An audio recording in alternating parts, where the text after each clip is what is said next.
ఈ చిన్న పరిహారాన్ని పాటించి చూడండి. మీరు కోరుకున్న వ్యక్తులు ఖచ్చితంగా మీ కాళ్ళ దగ్గరికి వచ్చి పడతారు. అలానే కాకుండా మీ మాట వింటారు, మీ వెనకే తిరుగుతూ ఉంటారని చెప్పొచ్చు. కాబట్టి ఖచ్చితంగా అండి గుర్తుపెట్టుకోండి, ఈ పరిహారం అనేది చేసుకోండి. అంటే ఈ ఆకుని కాలిస్తే చాలండి, ఎంతటి మొండివారైనా సరే మీ మాట వినటం, మీ వెంటే ఉండటం, అలానే కాకుండా మిమ్మల్ని అర్థం చేసుకోవటం, ఇదంతా కూడా మీరేంటంటే కనుక చూడగలుగుతారని చెప్పొచ్చు. నార్మల్గా ఏంటంటే చెప్పాలంటే మనము అంటే కోరుకున్న వ్యక్తులండి మన మాట వినాలని మనం ఎంతో తపిస్తూ ఉంటాము. ఎంతటి మొండివారైనా సరే మా మాట వింటే బాగుండు, అస్సలు కూడా మా మాట వినరు, మా భర్త కావచ్చు, మేము ప్రేమించిన వ్యక్తి కావచ్చు, ఎవరైనా కావచ్చండి, చాలా మొండి చేష్టలు చేస్తూ ఉంటారండి అని అనుకుంటూ ఉంటారు కదా. అలాంటి వాళ్ళకైతే ఇదేంటంటే కనుక ఖచ్చితంగా ఫలితాన్ని తెచ్చిపెట్టే పరిహారం. ఇందులో ఏంటంటే కనుక ఎలాంటి సందేహాలనే ఉండవన్నమాట. అంత చక్కగా ఈ పరిహారం అనేది పనిచేస్తుంది. ముఖ్యంగా ఏంటంటే ఈ ఆకు అనేది పనిచేస్తుంది అనమాట. ఈ ఆకు అంతటి శక్తివంతమైనదని చెప్పొచ్చు. కాబట్టి తప్పకుండా ఏంటంటే ప్రయత్నించండి. అలానే కాకుండా ఇంకొకటి ఏంటంటే ఇక్కడ చెప్పాలంటే ఈ ఆకు చాలా వరకు కూడా అండి దైవ అనుగ్రహాన్ని కలిగించుకొని ఉంటుంది, ప్రకృతి యొక్క అనుగ్రహాన్ని కూడా కలిగించుకొని ఉంటుందన్నమాట. అందుకే ఈ ఆకుతో పరిహారాలు చేస్తే తప్పకుండా సిద్ధిస్తాయని సిద్ధశాస్త్రాల్లో చెప్పబడుతుందండి. అందుకే ఈ యొక్క బిర్యానీ ఆకుని తీసేసుకుని ఇప్పుడు చెప్పే విధంగా చేసుకోండి. మనం ఏంటంటే చాలా వరకు కూడా బిర్యానీ ఆకే కదా, దానివల్ల ఏం జరుగుతుంది, ఫలితం వస్తుందో రాదో అనుకుంటాం. కానీ బిర్యానీ ఆకులో అతీత శక్తి దాగుంటుందన్నమాట. చాలా మందికి తెలియదు. పెద్ద పెద్ద సెలబ్రిటీస్ ఉంటారు కదా, వాళ్ళే ఏంటంటే బిర్యానీ ఆకుతో పరిహారం చేసేసి ఫలితాలను పొందుతారండి. ఎందుకంటే న్యూమరాలజీ ప్రకారం కావచ్చు, విశ్వ ప్రకారం కావచ్చు, ఈ ఆకులో అతీత శక్తులు ఉంటాయని శాస్త్రాల్లో వివరంగా చెప్పబడుతుందన్నమాట. అందుకే బిర్యానీ ఆకుని తీసేసుకుని ఇప్పుడు చెప్పే విధంగా చేసుకోండి. ఈ బిర్యానీ ఈ ఆకు పరిహారం అనేది తప్పకుండా సిద్ధిస్తుందని శాస్త్రాల్లో చెప్పబడుతుంది. ముఖ్యంగా ఈ పరిహారం ఏంటంటే తంత్రశాస్త్రంలో చెప్పబడ్డది కాబట్టి మీరు మర్చిపోకుండా చేసుకుంటే రిజల్ట్ అనేది ఎక్కువగా వస్తుందన్నమాట. ఆ రిజల్ట్ని మీరే మీ కళ్ళతో చూసి షాక్ అయిపోతారండి. ఒకటి గుర్తు పెట్టుకోండి, ఏదైనా సరే మనం చేసేటప్పుడు నమ్మకంతో చేయాలి. అలాంటప్పుడే రిజల్ట్ ఎక్కువగా వస్తుంది. ఏదే మనం చేసాములే అన్నట్టుగా చేసుకుంటామనుకోండి, ఫలితాలు అనేవి అంతగా రావన్నమాట. ఆ ఫలితాలు ఏంటంటే మనము అంటే పొందలేమని చెప్పొచ్చు. అందుకే మీరు నమ్మకంతో ఈ పరిహారం అనేది చేయండి. అలా చేసేసి రిజల్ట్ అనేది పొందండి. అలానే కాకుండా ఇంకొకటి ఏంటంటే ఇక్కడ గుర్తుపెట్టుకోండి, ఈ పరిహారం కొంత లక్షల్లో కూడా చేసేసి ఫలితాలను పొందారనమాట.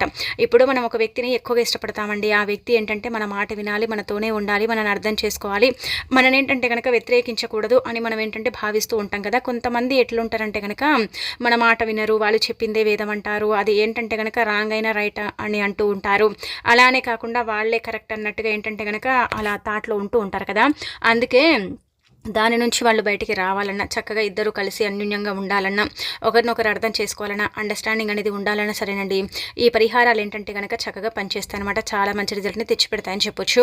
ఇంకొకటి ఇక్కడ గుర్తుపెట్టుకోండి, మీరు కేవలం ప్రేమించిన వ్యక్తి పరంగానే కాదు, ఏదైనా రిలేషన్స్లో ఉంటే కూడా చేయొచ్చు. అంటే ఏదైనా సరే మనం మంచి కోసం చేసుకోవాలి, మంచి జరుగుతుంది. చెడు కోసం చేస్తే చెడే జరుగుతుంది కదా. అందుకే మంచి కోసం చేయండి. ఇక అలానే కాకుండా ఇంకొకటి ఏంటంటే భర్త కూడా అండి, భర్త భార్యల మధ్య విపరీతంగా గొడవలు వస్తాయి, అపార్థాలు వస్తాయి, అనార్థాలు ఇలాంటివి ఉంటూ ఉంటాయి. నువ్వెంత నేనెంత అని తిట్టుకోవడం, కొట్టుకోవడం, ఇదంతా కూడా సర్వసాధారణంగా మనం చూస్తూ ఉంటామండి. కొంతమంది ఏంటంటే ఇంకా తప్పదన్నట్టుగా భరిస్తున్నామండి, కానీ మాకైతే అసలు భరించే అంత శక్తి కూడా లేదని బాధపడతారు. అలాంటి వాళ్ళు కూడా ఈ బిర్యానీ ఆకు పరిహారం అయితే చేయొచ్చు అనమాట. అలాంటి వాళ్ళ పరంగా కూడా ఏంటంటే ఫలితం వస్తుంది. అందుకే మీరు మీ ఇంట్లో ఉండే బిర్యానీ ఆకి తీసుకోండి. దీనికోసం ఏంటంటే ప్రత్యేకించి తెచ్చుకోకండి. సమయం సందర్భం అంటూ ఏమీ లేదు, కానీ 12 నుంచి 1 మధ్య ప్రాంతం ఉంటుంది కదా, ఆ సమయాలలో చేయకూడదు. అప్పుడు చేస్తే ఏం పెద్దగా ఫలితం అయితే రాదనమాట. అందుకే ఆ సమయాలలో చేయకండి. మిగతా సమయాలలో మీరు ఎప్పుడు చేసుకున్నా కానీ ఫలితం అనేది రావటం మీరే మీ కళ్ళతో చూస్తారండి. అలానే ఈ పరిహారం చేసేటప్పుడు నాన్ వెజ్ని తిని చేయకూడదనమాట. ఒకవేళ కనుక మీరు నాన్ వెజ్ని తిని చేస్తే పరిహారం అనేది పనిచేయదు. కొన్ని పరిహారాలు ఇలాంటి వశీకరణలు కావచ్చు, ఇవి మనం చెప్పుకున్నాం కదా, ఈ పరిహారాలన్నీ కూడా ఏంటంటే కనుక నాన్ వెజ్ తిని పరిహారాలు చేసుకుంటే ఫలితాలు అయితే రావు. స్నానం ఖచ్చితంగా చేయాలి, నమ్మకం అనేది ఉండాలి. అలానే కాకుండా ఇంకొకటి ఏంటంటే ఇక్కడ గుర్తుపెట్టుకోండి, ఇవన్నీ కూడా మనం పాటించినప్పుడే ఫలితాలు అధికంగా వస్తాయి, అధికంగా ఫలితం పొందే అవకాశం ఉంటుంది. ఆ ఫలితాన్ని ఏంటంటే కనుక మనం అస్సలు కూడా పోగొట్టుకోకుండా మనం కాపాడుకున్న వారం అవుతాం. అదే ఏదో చేస్తున్నాంలే ఇంకా ఫలితం వస్తే రాని, లేకుంటే లేదన్నట్టుగా చేసుకుంటారు కదా, అలాంటి వాళ్లకు రాదండి. నిజం చెప్పాలంటే కనుక అలాంటి వాళ్ళకి అసలు పరిహారమే పనిచేయదు, పరిహారమే సిద్ధించదనమాట. ఒక బిర్యానీ ఆకు ఏంటంటే కనుక ప్రకృతి అనుగ్రహాన్ని తీసుకొని ఉంటుంది కాబట్టి పరిహారాల పరంగా కావచ్చు, అనేక రకాల సమస్యల పరంగా, అంటే కొన్ని ఇబ్బందుల పరంగా బిర్యానీ ఆకు అనేది చక్కగా ఉపయోగపడుతుందండి. చాలా మంచి రిజల్ట్ని తెచ్చిపెడుతుంది అనమాట. అందుకే చాలామంది కూడా ఏంటంటే కనుక బిర్యానీ ఆకుని ఇంట్లో ఒంటరిగా ఉన్నప్పుడు కూడా భయం వేసినప్పుడు, కొంచెం అనారోగ్యంగా ఉన్నప్పుడు ఏం చేస్తారో తెలుసా, బిర్యానీ ఆకుని తీసుకొని 3 సార్లు తల చుట్టూ తిప్పి ఆ తర్వాత దాన్ని కాల్చేస్తారనమాట. అలా కాల్చేస్తే ఏంటంటే అనారోగ్యం పోతుంది, ఆ భయం, ఆ బుగులు ఉంటుంది కదా మనలో, తెలియకుండా మనము భయపడిపోతూ ఉంటాం కదా, ఆ భయం అనేది ఏంటంటే తొలగిపోవటానికి కూడా అవకాశం ఉంటుందన్నమాట. ఇది కూడా చక్కగా ఫలితాన్ని తెచ్చిపెట్టే పరిహారం అని చెప్పొచ్చు. కాబట్టి దీన్ని కూడా మీరు ప్రయత్నించవచ్చు. ఇంకా తర్వాత మీరు ఇష్టపడ్డ వ్యక్తి పరంగా చేసుకోండి. ఇలా ఏంటంటే ఒక బిర్యానీ ఆకుని తీసుకోండి, చక్కగా తులస్నానం చేయండి, లేదంటే ఒంటి స్నానం అయినా సరే చేసుకోండి. అలా చేసేసుకున్న తర్వాత దీనిపైన ఏం చేయండి అంటే కనుక కొంచెం పసుపు తీసుకోండి. పసుపు మంగళకరమైనది, శుభకరమైనది, శుభాలను సూచిస్తుంది. అశుభాలను దూరం చేసి అద్భుతమైన ఫలితాలను తెచ్చిపెట్టి మన జీవితాన్ని మారుస్తుంది. మన జీవితంలో మనం ఏంటంటే కనుక కోల్పోయినవి అందించడానికి పసుపు మనకు ఉపయోగపడుతుంది. పసుపు మంగళకరమైనది, పవిత్రమైనది, చాలా చాలా శుద్ధి అయినది. పసుపుతో చేసుకునే పరిహారాలన్నీ కూడా మనకు చక్కగా సిద్ధిస్తాయని శాస్త్రాల్లో చెప్పబడుతుంది. పసుపు ఏంటంటే దేవతలకు అంకితం చేయబడేది. అలానే కాకుండా దేవతల యొక్క రూపంగా పసుపుని కూడా పరిగణిస్తారు. కాబట్టి పసుపుకు అతీత శక్తి ఉంటుందన్నమాట. అందుకే చిటికెడు పసుపు తీసుకోండి, ఎక్కువగా అవసరం లేదు. అలా పసుపు తీసుకున్న తర్వాత ఏం చేయండి అంటే కనుక మన ఇంట్లో గంగాజలం కానీ లేకపోతే ఏంటంటే కనుక మనము నార్మల్గా అండి రోజ్ వాటర్ ఉంటుంది కదా, అందరి దగ్గర రోజ్ వాటర్ ఉంటుంది. రోజ్ వాటర్ ఏంటంటే కొంచెం మంచి వాసన కలుగుంటుంది. గంగాజలం శుద్ధి అయినది కదా, అంటే ఇలా రోజ్ వాటర్ కానీ గంగాజలం కానీ ఏది ఉంటే అది తీసుకోండి. అలా తీసేసుకున్న తర్వాత ఏం చేయండి అంటే కనుక బిర్యానీ ఆకుని తీసుకోండి. బిర్యానీ ఆకు పరిహారం చేసేటప్పుడు చినిగి ఉండకూడదు, చిల్లులు ఉండకూడదు. ఉంటే అది పరిహార పరంగా పనిచేయదని శాస్త్రాల్లో చెప్పబడుతుంది. కాబట్టి చినిగి కానీ చిల్లులు కానీ లేకుండా నీట్గా ఉండే ఆకుని తీసుకోండి. అలా తీసేసుకున్న తర్వాత ఈ పసుపు తీసుకున్నారు కదా, ఈ పసుపులో మీ దగ్గర ఉంటే గంగాజలం లేదంటే రోజ్ వాటర్, అంటే చిటికడే తీసుకోకండి, కొంచెం ఎక్కువగా తీసుకోండి. అంటే మీరు ఎడమ చేతిలో కొద్దిగంత అరస్పూనంత పసుపు పోసుకొని అందులో కొంచెం అంత రోజ్ వాటర్ కానీ, లేదంటే మీ ఇంట్లో గంగాజలం ఉంటే అది పోసుకోండి. గంగాజలం లేదు, రోజ్ వాటర్ లేదండి అనుకుంటే మాత్రం మీరు గుర్తుపెట్టుకోండి, నార్మల్గా నీళ్ళు ఉంటాయి కదా మంచి నీళ్ళు, అవి పోసేసి చక్కగా కొంచెం అంటే ఇలా పేస్ట్ లాగా చేసుకోండి.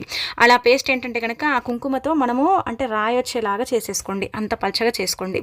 అలా చేసేసుకున్న తర్వాత మీరు బిర్యానీ ఆకు తీసుకుంటారు కదా, అలా తీసుకున్న తర్వాత దాని మీదండి మీరు కోరుకున్న వ్యక్తి, అంటే ఇప్పుడు మీరు ఒక రిలేషన్స్లో ఉన్నారనుకోండి ఆ వ్యక్తి పేరు, అలానే కాకుండా ఇంకొకటి ఏంటంటే కనుక మీ భర్త పేరు కావచ్చు, లేదంటే మీరు అంటే ప్రేమించిన వ్యక్తి పరంగా కావచ్చు, ఎవరి పరంగానైనా సరే కావచ్చు అండి, వాళ్ళ పేరు తీసుకోవాలన్నమాట.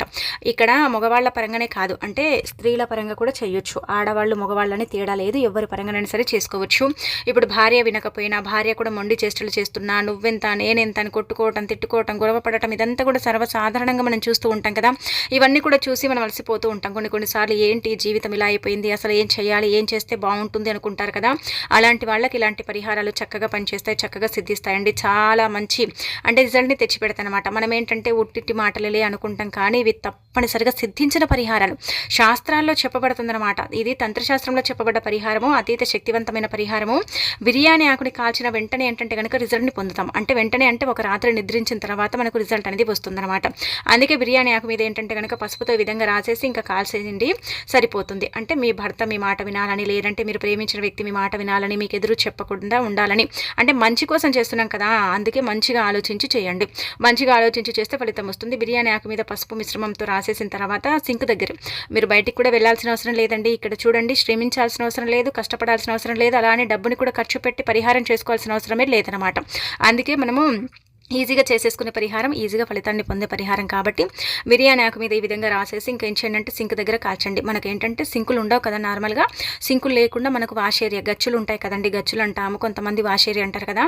అయితే అక్కడ ఏం చేయండి అంటే కనుక మనం బాసండి ఇలా కడిగే దగ్గర ఈ బిర్యానీ ఆకుని దగ్గరికి పెట్టేసి కాల్చేయండి. కాల్చిన తర్వాత బూడిద వస్తుంది కదా, ఆ బూడిదని ఏంటంటే కనుక నీళ్ళల్లో అంటే నీళ్లు పోసండి. వెంటనే ఆకు కాలిపోతుంది, మొత్తం కాలి బూడిదైపోతుంది ఆకు. అలా కాలిపోయిన తర్వాత ఆ బూడిద కొంచెం కూడా మనం తొక్కకుండా, మనం ఏంటంటే కనుక మన కంటికి కనిపించకుండా మొత్తం మురికి కాలువలో కొట్టుకుపోయేలాగా పోసేయండి. ఇంతే, మీరు ఏం చేయకండి, సింపుల్గా రాసేయండి. మీ భర్త మీ మాట వినాలని, లేదంటే మీరు ప్రేమించిన వ్యక్తి మీ మాట వినాలని మీరు కాల్ చేయండి. ఇంకా చూడండి రిజల్ట్ ఎంత వస్తుందో మీరే చూడండి. ఒకసారి చేసామండి బాగానే ఉంది, రెండోసారి చేసుకోవచ్చండి అంటే చేయొచ్చు. ఎవరి పరంగానైనా సరే చేయొచ్చు, ఎవరి అంటే పరంగానైనా సరే చేసుకోవాలి, కానీ నమ్మకం అనేది ఉండాలి, శుచి నియమం అనేది పాటించాలి. ఇలా పాటిస్తేనే ఫలితాలు అధికంగా ఉంటాయన్నమాట. ఆ ఫలితాన్ని చూసి మనం ఆశ్చర్యపోతాం, కానీ ఇలా చేసుకున్నట్టు ఎవరికి చెప్పుకోకూడదు. ఇదేంటంటే రహస్య పరిహారం, రహస్యంగా చేసుకుంటేనే ఫలితాలు వస్తుంది. అంతేకాని నలుగురికి చెప్పుకొని చేసుకోవటం వల్ల ఫలితం అయితే రాదని మనకేంటంటే తంత్రశాస్త్రంలో చెప్పబడుతుంది. కాబట్టి రహస్య పరిహారాన్ని రహస్యంగా చేసుకోండి, ఎవరికి చెప్పకండి. చక్కగా పాటించేసి ఏంటంటే కనుక రిజల్ట్ని పొందండి. మీ జీవితంలో ఉండే అంటే కొన్ని బాధల్ని తొలగించుకొని చక్కగా అన్యోన్యంగా కలిసి ఉండండి. ఇంకా